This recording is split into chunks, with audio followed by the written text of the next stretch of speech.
Welcome to the Big Gay Fiction Podcast, the show for readers and writers of gay romance fiction. If you can read it, write it, watch it, or listen to it, these two guys are going to talk about it. Now, here are your hosts, Jeff Adams and Will Knaus. Welcome to episode number 4 of Jeff and Will's Big Gay Fiction Podcast. I'm Jeff. And I'm Will. And we're recording on November 1st, and that means NaNoWriMo started today. Woo! Happy NaNoWriMo, everybody! Yeah, if you're on the video feed, you see that Will's in his fancy NaNoWriMo shirt for this year. I got me some swag. Yeah. I didn't get swag, but I did pre-order the winter shirt, so that means I kind of am committed now to doing the words. Otherwise, I can't wear the shirt. If you're on the video feed, I am at least in my writer t-shirt today. So I did dress for the occasion. You want to tell everybody what NaNoWriMo is about, in case they're unfamiliar? So, everyone probably in the reading and writing community knows what NaNoWriMo is, but for those of you who are part of the uninitiated, NaNoWriMo stands for National Novel Writing Month, and it was started... I don't know, a decade or more ago, by this guy named Chris Batty. And basically, the name says it all. It's an attempt to sit down and write 1,667 words every single day, and by the end of the month, you should have a novel. And really, the whole point of the event is to encourage creativity and self-expression. Most people feel like they, have a novel inside of them, so the event is a way to get that out and explore your creativity. Especially if you've never done it before. I think the event is geared towards first-timers or newbies or people who have always wanted to write something, but have never really taken that leap. And what the event does is it gives you a framework to work with to write an entire book in a month. But also what's important is the community that's been built up around the event. Over the years, the website and the community, as I mentioned before, has really expanded to communities all over the world. People not just here in the U.S. are doing it, practically on every continent. There are groups of other fellow NaNoWrers that you can commiserate with and do word sprints with. And it's a good time, hopefully. I mean, in between, pulling your hair out and getting your words on the page, it's a good time. Yeah. Yeah, I think one of the important things to note about the month, too, is you get these 50,000 words and you've got your novel. And then you get to start fixing it. I don't think anybody comes out of Nano with a finished manuscript, certainly. I never do. I have a good framework when I'm done. This year, I'm not doing a single novel. I guess I'm kind of breaking the rules a little bit. I'm going to be doing the rest of the Matt and Leo novella, which I think has a name now. I think it's going to be called Breakaway and Score. I kind of came up with that yesterday while I was doing some nano planning. That's a 38,000 word novella, so even if I'd started it in Nano, it was going to be short for the month, and I've already got about 5,000 words on it as the month starts. So I'll finish that up, and then I'm going to be working on the first book in the Codename Winger series. And if all goes well, I'll have about 12,000, I think, if I remember my count yesterday right. Get about 12,000 words in on that draft before the month is out. And then I'll have to put that away while I get the Matt and Leo novella brushed up and ready to submit, because that's actually due by the end of by the end of December. So that's my plan for the month. And I guess I should throw in there, too, because I got out of the gate early this morning. I've already done a little over 2,000 words today. So my word count's in for the day. Golf claps. Good job. And we'll see how well that goes, because I do have a big challenge coming up in the middle of the month, because I have to go to Los Angeles for work. So the week of the 16th, I'm not in front of my home computer in my normal writing schedule. I have to figure out how to plug the words in other places. Plug away, plug away. Indeed. My nano plans have been sort of up in the air. I only recently, as of this morning, figured out what exactly I'm going to do. Yay! Thank you. It's good to have a plan. So yeah, I do have a plan. I haven't pulled the trigger on said plan yet. I do not have my words written for today, the very first day. So, I have a couple more hours to reach my 1667 goal. This month is the plan as it sits right now is I'm going to do a series of short stories. Hopefully, I should probably be a little more definite and not hopefully, and gung ho about it. The first short story that I'll be working on will be completed, and hopefully, oh God, I just said it again. It will be done. I would like it to be corrected, improved, and self-published by December 1st, which may or may not be a tall order.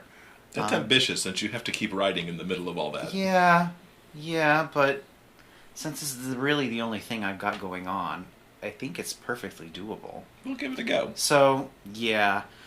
I'd like to have the first short story published by December 1st, and then have, of course, the subsequent stories, in the bag and finished by the end of the month. For when I have, I should admit that I am a enthusiastic supporter of Nano, and I have attempted Nano many, many times in the past. I have never technically, quote unquote, won. Not even remotely close. So yeah. This will be the year you do it. This will be the year, because I think I want to take more advantage of the community atmosphere that's available online and with you. Hopefully, damn it, I said it again. I know it will spur me on to greater feats of productivity, and I want this year to be different. And I'm feeling really, even though I don't have my words done for today, I'm still feeling very positive. I still think it's incredibly doable. Yeah. So, yeah. So in the show notes, we'll link up to our Nano profiles. Sure. So you can buddy us if you want and keep track of. I do plug in my word count every day. I don't know if you're going to do that or not, but I'll force him to update you here on the podcast every week. Yeah, every week. Because we've got how many Sundays? There's 4 Sundays in November, so we'll at least be updating word counts here 4 times during the month. So that's Nano. Cool stuff this week. In general, the other stuff that's going on this week. I stumbled upon something that kind of excited me over in the musical theater world. I became a fan of Ned Vizzini's writing when his book, It's Kind of a Funny Story, got put in front of me a couple years ago. It's a story it's fiction, but it's a little autobiographical about this young man who walks out of his Brooklyn apartment and walks over to a mental hospital and checks himself in because he knows something's not right with him. Very compelling story. It was very well written. It was made into a so-so movie a couple years ago. He's got 3 other books that are out, some of which I've read. Unfortunately, he died of a suicide in 2013 because he finally succumbed to the depression that he could never quite shake. But they've just made earlier this year a musical of his book Be More Cool, written by some guys who actually worked on Smash, did some of the music for Smash. The book itself is very cool. It's a sci-fi story set in a not too distant future where there's like nanotechnology and supercomputers that are the size of a pill. So you can take this pill called a squib and activate it with green Mountain Dew, and it'll help you be more cool. It tells you stuff. It acts like a second voice in your head, telling you what to do, what not to do, how to be cool, how to interact in situations, and it gets this kid in a world of trouble. I found the musical. I knew about the musical, but Ghostlight Records actually recorded it and put it out on iTunes this week, and I downloaded it. I've only listened to the preview that iTunes gave me so far, but the music is really, it's good. It's current. It sounds like a teen musical would. It'll probably be a soundtrack to at least one day of Nano sessions as I get going. But I was excited to find that. I would love to get Hat Trick turned into a musical one day, so maybe I can go the musical track myself. Since there is the musical already, they could just translate this and, play the hockey out the same way. It'd be really cool. That'd be bonkers. Yeah. It'd be unique. Be like Starlight Express. That's what I was just gonna say. That's like, if you want to go that way, I suppose. Sure. I would so give up the option if somebody offered. Okay. I'm dubious. I'm so dubious. Yeah, you should be. It would be brilliantly bad, probably. Crazy. It's also this weekend. It's your birthday weekend. Why, yes, it is. Wednesday, this coming Wednesday, I'm going to be turning 43. 43. So we sort of made this my official birthday weekend.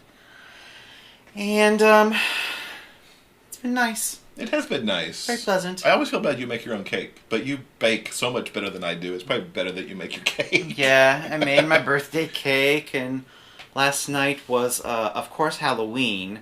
So,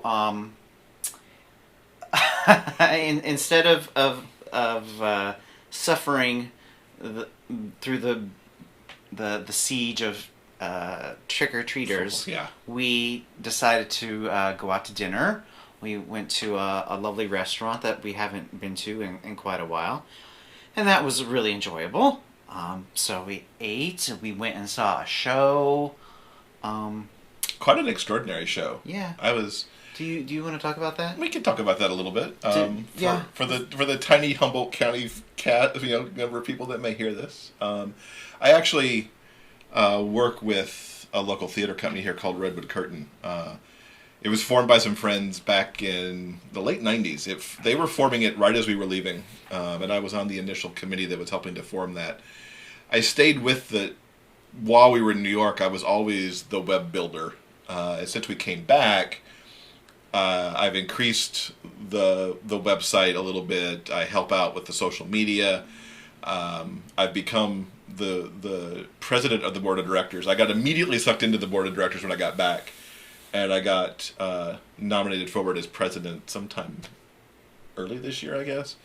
I work on video for them and a whole bunch of stuff, but so I'm a little biased, I guess, on the work the theater puts out, but they put some truly extraordinary things on stage, and this show called Going to St. Ives by the playwright Lee Blessing was just extraordinary. 2 women on stage, Christina Juris and Juanita Harris. It's a story of a white doctor in England who is visited by this African, I guess she was an empress, being the mother of the emperor of the country, because her eyesight's going bad, and the doctor is a renowned eye surgeon. But these 2 women need something, and I'm not going to spoil it in case anybody does listen to this who might go to the show. But there's high stakes in what they want, and there's high stakes in the play, and it was dramatic, it was emotional, it was funny in places where you wouldn't think it would be, and the 2 actresses were just outstanding. It was an outstanding way to spend an evening, and a great way not to spend time doling out candy here at Ground Zero trick-or-treating. Because we really do live. Last year we were besieged and gave out like 6 or 7 bags of candy, and it was still going and we were out. Yes. Because everybody comes to our corner. So it was great to just leave and go have a wonderful evening on our own. Yeah. The other thing that's been going on this week is I've been working a lot on the podcast. We recorded 3 episodes in a row last week, so the first 3 episodes were all done last weekend. So we'd have the audio and the video and the sound bits to work with. I've been working on building the website, which it's done as we record this. I was mixing down the first 3 episodes. We were finding music to use, which we really like our jazzy little tune. Mm-hmm. I think it's good. Reminds me of Schroeder. It's something Schroeder could play in a Charlie Brown special, I think. Yeah. We got our friend Clint Rebick to do our voiceover for the intro and the outro, which turned out really good. And right after we do this episode, actually, I'm going to be chopping this one up a little bit and getting the intro and outro on it, and hopefully getting everything prepped into the host and iTunes, so we can actually make our debut next week. That's kind of the plan. We'll see how it goes, because there's still some aspects of that that'll be new to me. But that's the plan. Anything else this week? Before we wrap things up, I did want to mention, or recommend actually, in the NaNoWriMo vein, a couple of books that I have found helpful, and I think anyone interested in or participating in NaNoWriMo this year might enjoy as well. The first book I would recommend is The first book would be No Plot, No Problem by Chris Batty, the man who founded NaNoWriMo. And basically it gives you a rundown of the history, and there are tips and tricks of how to keep your sanity during the month of November. It's really a primer on how to successfully navigate through the month and writing your book, whether it's your first or your 50th, although the event isn't that old. Another book I would recommend is something I read recently. It's L.A. Witt's Writing Faster for the Win. Now, L.A. Witt is a gay romance writer. She writes her gay romances under the name L.A. Witt, but she also writes under several other pen names in several other genres. This particular writing book is under the L.A. Witt pen name. And Writing Faster for the Win is primarily about writing faster and getting your words on the page, but it also explores her own personal process and how she has been able to successfully build her own career and become prolific in so many different genres. I thought the style was engaging and interesting, and I really enjoyed the peek into her process. I'm a bit of a, what's the word? I enjoy writing books. It's true. And I have read a whole bunch of them. This one I really, really enjoyed, and I do recommend it. And the last recommendation I have are actually 2 books by a guy named Chris Fox. The first book I want to recommend and mention is his book 5,000 Words Per Hour. And his second book, which came out not too long ago, is called Lifelong Writing Habit. Now, the first book, 5,000 Words Per Hour, is his sort of tips and tricks on how to write faster and get quality words on the page. Chris Fox is actually also a programmer, as well as a published author. So, along with the book, he has created an app where you can easily track your words and better understand your process by keeping track of, how many writing sessions a day you can do and how fast you can write during those sessions. He's all about systematizing the process, which might sound cold or boring, but his thought is that in order to get better, you have to have the data. If that makes sense. Yeah, I haven't read the 5,000 Words book, but I've heard him on a couple of the podcasts that we listen to. Mm-hmm. And he's very right about that, because shortly after we heard him on one of the podcasts, and this goes back to maybe August or July, sometime over the summer, I started the concept of sprints. Which he is a big...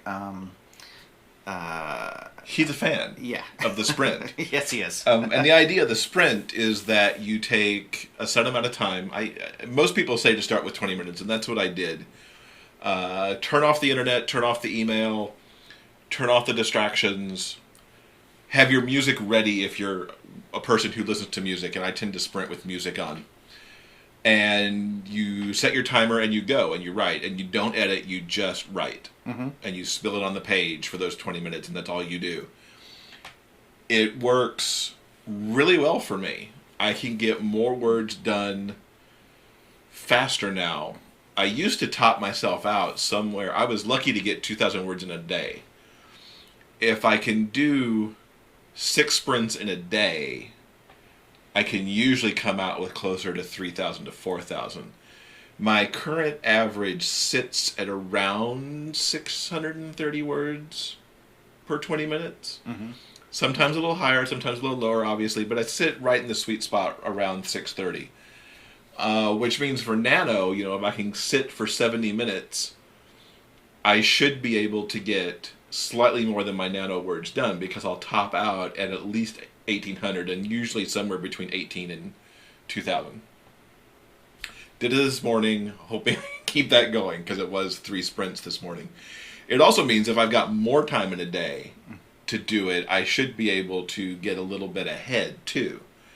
It's one of the things that has really converted me from being a pantser into a plotter as well, because knowing what's in the chapters, at least in a high level, means I'm not having to make up so much as I go. There's still pantsing going on within the chapter, but I know in this chapter, Matt has to get these couple things done to keep the story moving.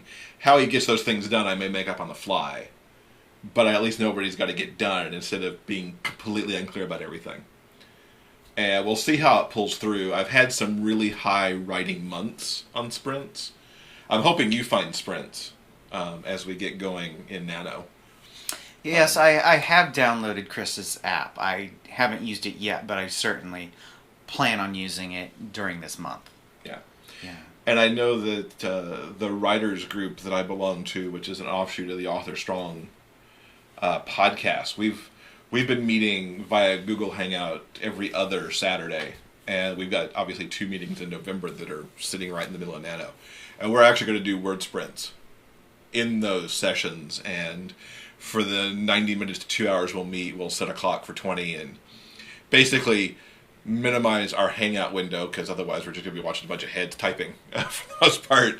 But then at the end of the 20, can kind of compare. So it's kind of a sprint war to see who sprints the most. And, if we're gutsy enough, share the last sentence or share the last paragraph of whatever it was that we typed in that sprint, knowing that it's going to be rough, since you're not supposed to edit. Yeah. But you and I could do that too. We could, at least compare. Have word wars. Have word wars in our house. Yeah, yeah. The idea of writing sprints can also be applied to just about anything you need to get done during your day. The idea is basically based on the Pomodoro technique, where you set aside a specific amount of time, usually about 20 or 25 minutes, and you work diligently on one single thing with no interruptions and no distractions. And then once you've hit the time limit, you can get up or go do something fun. And the idea is to use those sections of Pomodoro time throughout the day to work your way through whatever project or to-do list you might have. His second book, which as I mentioned recently came out, called Lifelong Writing Habit, is really about where the first book was mainly about sprints and getting the words on the page. Lifelong Writing Habit is more about systematizing your writing and becoming a little more professional, and making sure that you get your butt in a chair consistently, because getting words on the page on a consistent basis takes you essentially from a novice or a hobbyist to a professional. So yeah, that's one of the things I hope to improve on in the coming months, because I can sit and I can write when it's time, when I know I need to write to hit the deadline or because I'm trying to get a book done. Mm-hmm. I'd like to be able to get to the point where I can use those sprints, spend that 70 minutes every day to get at least the 1,800 to 2,000 words on a page, even if I'm doing something else like editing or, December will be another test for this. If I can keep pace writing the first Winger book while I'm doing editing on the Matt and Leo book, I should be able to sit down in the morning, crank out those words on Winger, spend the other hour and a half-ish before I start the day job editing on Matt and Leo, and then come back to that, after work at the end of the day if I want to do more editing on it. Mm-hmm. Theoretically, that's the way it's supposed to work, and I haven't done that yet. With the aggressive schedule I'm trying to do in 2016, it'd be great if I could find that cadence. And for you, too. Ditto for me. Our goal, podcast listeners, is to make him find a cadence in 2016 so that he could become the published author he wants to be. That I'm going to be. Gosh darn it. Yes, that's it. Yeah. So, if anyone listening is taking part in NaNoWriMo this November, why don't you drop us a line at the BigGayFictionPodcast.com. If you have any questions or comments about our experience, or even your unique experience with NaNoWriMo, please let us know. If there's anything you'd like us to talk about pertaining to NaNoWriMo this month. Yeah. Drop us a line. Drop us a line. You could leave us comments on episode pages on the website. You can email us directly at jeffandwill@biggayfictionpodcast.com. Leave us comments on YouTube if you're watching it there. We've got a Facebook page that hopefully you'll go over and like, which you'll find in the show notes. You can leave us comments there. Engage us any way you want. We'll definitely respond and bring stuff over to the podcast as well. Yeah, the show is still very young, and we're still trying to figure out what exactly it's going to be. So it's still it's a process. We're learning as we're going, and you can even see if you're on the video feed this week that we've changed our camera angle to make it a little more visually okay. So if there's anything you'd like us to talk about, or not talk about, if you're a fan of writing podcasts and there's something you're absolutely sick of and you never want to hear about again, let us know and we'll try not to talk about those things. Or if there's things you want to hear, that as well, sure. Within our genre, I know we want to interview authors, and we had a couple of those in episode 3, and we're looking to do some more. Mm-hmm. So if there's authors you want to hear from, call them out. Anything else for this one? No, I think that'll do it. All right. So that's it for this episode. As we mentioned, you can leave us comments on each episode on the website, biggayfictionpodcast.com, or on YouTube if you're looking at the video. Please also consider leaving us an iTunes review, because iTunes reviews rock. And we will see you back here next week. Thank you for listening to Jeff and Will's Big Gay Fiction Podcast. For detailed show notes, go to biggayfictionpodcast.com.